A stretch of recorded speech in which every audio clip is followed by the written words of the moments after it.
L'histoire de la spécialisation en sciences illustre l'évolution des connaissances humaines. Pendant des siècles, les domaines scientifiques étaient imbriqués. La curiosité humaine s'étendait au-delà d'un apprentissage limité. Au Moyen Âge, les érudits étaient souvent des polymathes, intéressés par la philosophie, la théologie, l'astronomie, la médecine et la géométrie. Cette époque représente un vaste champ d'exploration où le savoir se construisait de manière presque inséparable. Les progrès scientifiques se développaient dans un terreau fertile d'interdisciplinarité. À la fin du XIXe siècle, une transformation majeure s'est produite.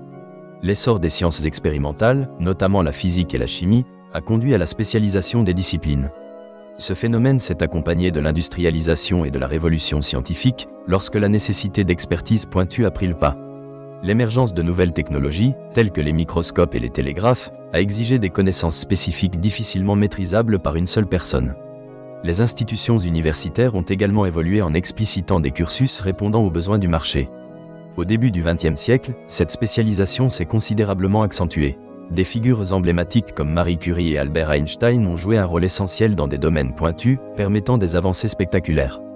Marie Curie a été pionnière dans l'étude de la radioactivité, tandis qu'Albert Einstein a redéfini notre compréhension du temps et de l'espace grâce à sa théorie de la relativité. Ces chercheurs ont illustré la possibilité d'innovation radicale dans des champs de recherche étroits, établissant les bases des sciences modernes, comme la physique quantique. Avec la spécialisation, les répercussions ont touché le monde académique. Le système de publication a évolué pour répondre à une demande accrue d'expertise. Les revues scientifiques se sont diversifiées selon les disciplines. Les chercheurs devaient désormais publier leurs travaux dans des revues spécialisées, permettant à leurs recherches d'atteindre un public ciblé. Ce modèle a transformé la manière dont les découvertes étaient partagées et reconnues. La publication est devenue un critère de validation du savoir. Cependant, ce modèle de spécialisation n'est pas exempt de critiques. Un discours émerge de plus en plus dans les milieux scientifiques et éducatifs, plaidant pour un retour à la pluridisciplinarité. Ce raisonnement souligne la nécessité de combiner diverses compétences pour résoudre des problèmes complexes, tels que le changement climatique ou les maladies émergentes. Ces enjeux nécessitent une réflexion interdisciplinaire où la biologie, la chimie, la physique et les sciences sociales se rejoignent. Certaines universités réagissent en encourageant des programmes de recherche collaboratifs, permettant à des chercheurs de divers horizons de travailler ensemble. Un autre aspect de cette spécialisation réside dans l'éducation scientifique. Les modèles éducatifs contemporains tendent à diriger les étudiants vers une spécialisation précoce. Autrefois, il était courant de proposer des formations généralistes, mais aujourd'hui, les cursus encouragent à se concentrer sur un domaine spécifique. Cela peut créer des lacunes de connaissances interdisciplinaires et une vision restreinte des défis scientifiques.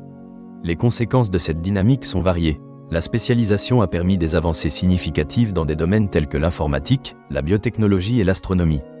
Toutefois, elle peut aussi mener à une fragmentation du savoir, où les chercheurs d'un domaine ont peu de compréhension des avancées de leurs collègues dans d'autres disciplines. À l'ère numérique, la situation est complexe. La technologie permet une communication facilitée et un partage de l'information qui encourage l'interdisciplinarité. La science ouverte, par exemple, promeut le partage des connaissances et des outils, favorisant des collaborations au-delà des barrières. Cela se manifeste dans de nombreuses initiatives, allant des projets de recherche collaboratifs aux plateformes de publication accessibles. Les chercheurs échangent maintenant des idées, des résultats et des données grâce à des moyens numériques, favorisant ainsi un nouveau type de recherche plus intégré.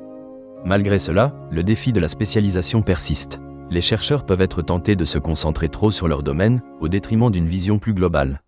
Les subventions et financements sont souvent alloués en fonction de spécialités précises, renforçant cette dynamique. Pourtant, la complexité des problèmes contemporains incite à reconsidérer la nécessité d'horizons plus larges. En conclusion, l'histoire de la spécialisation en sciences reflète un équilibre dynamique entre les avantages de l'expertise pointue et les dangers d'une vision limitée.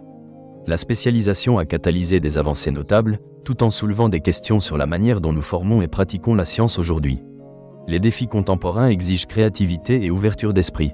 Une discussion en cours sur la nécessité de réduire les barrières entre disciplines pour encourager des solutions innovantes est cruciale. Dans un monde interconnecté, la spécialisation doit coexister avec une approche multidisciplinaire pour répondre aux enjeux du XXIe siècle. Le chemin à parcourir est complexe, mais essentiel pour garantir que la science continue à s'épanouir pour le bien commun.